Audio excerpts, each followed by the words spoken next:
Ya, pada awal tahun 1600-an, ahli astronomi dan matematika asal Italia, Galileo, mendapati dirinya dalam posisi yang berbahaya.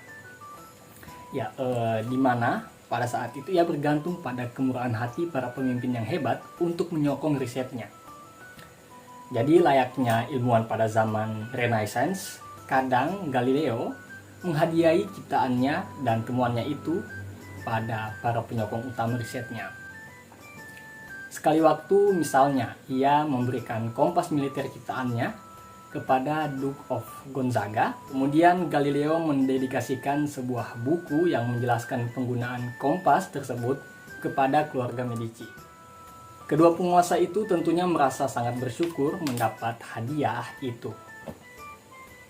Melalui mereka juga Galileo akhirnya mendapatkan lebih banyak murid untuk diajar. Walaupun demikian, betapapun banyaknya murid dan hebatnya temuannya, para penyokong biasanya hanya memberikan hadiah bukan uang tunai kepada Galileo. Hal ini membuat Galileo merasa tidak aman dan selalu bergantung kepada mereka. Pasti ada cara yang lebih mudah, pikirnya. Ia melakukan strategi baru pada 1610 yang bisa dikatakan strategi cerdas untuk menjilat penguasa. Galileo kemudian memulai risetnya tentang astronomi. Dari riset itu, ia menemukan bulan-bulan Jupiter. Kali ini ia tidak membagi-bagikan penemuannya kepada para penyokongnya. Ia tidak membagikan teropongnya kepada penyokong A dan buku petunjuknya kepada penyokong B. Kali ini ia hanya menghadiahkan temuannya itu kepada keluarga Medici. Ia memilih keluarga Medici. Mengenai hal ini, kenapa ia memilih keluarga ini, saya tidak menemukan sejarahnya dalam tulisan.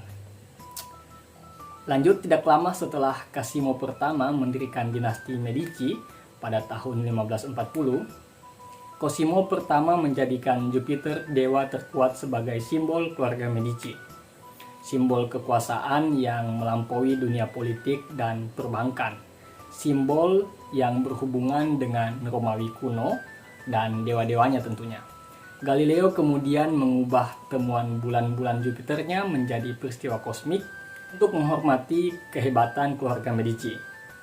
Tidak lama setelah penemuan itu, Galileo mengumumkan bahwa melalui teleskopnya ia melihat bintang-bintang terang dan bulan-bulan Jupiter muncul di langit, di mana pada saat yang sama Cosimo kedua naik tahta. Galileo berkata bahwa jumlah bulan itu 4, sesuai dengan jumlah keluarga Medici. Ia melanjutkan penjelasannya bahwa bulan-bulan itu mengorbit ke Jupiter, sama seperti Cosimo kedua dan 3 saudaranya yang lain yang merupakan anak Cosimo pertama, pendiri dinasti Medici. Lebih dari kebetulan belaka, hal ini menunjukkan bahwa langit sendiri melambangkan kekuasaan keluarga Medici, ungkap Galileo. Setelah Galileo mendedikasikan temuannya ini kepada keluarga Medici, ia memesan sebuah lencana yang menggambarkan dewa Jupiter duduk di atas sebuah awan dan dikelilingi 4 buah bintang.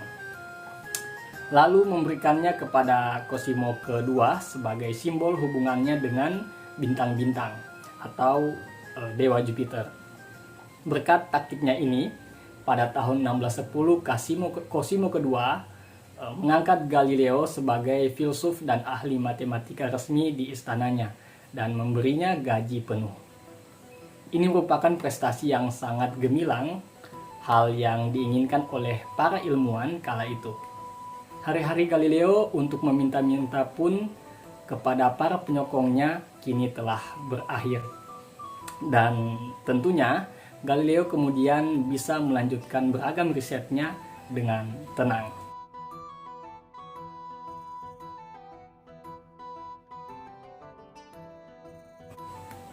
Apa makna di balik cerita ini atau kisah ini? Kisah ini sebenarnya sudah sangat tergambarkan dengan jelas bahwa menjilat penguasa bukanlah hal yang buruk dalam tanda kutip. Menjilat penguasa demi kemajuan pengetahuan, walaupun tidak bisa kita nafikan bahwa motif pribadi pasti ada, seperti Galileo yang merasa tidak aman tadi. Selain itu, jika kita dihadapkan pada situasi di mana penguasa sangat besar pengaruhnya dan kita terpaksa harus menjilat, maka lakukanlah dengan cara yang cerdas seperti Galileo, bukan seperti Nicolas Foucault yang kisahnya sudah saya pernah ceritakan di video sebelumnya. Oke, jadi next kita bahas kisah apa lagi? Silahkan tulis di kolom komentar, oke? Bye-bye.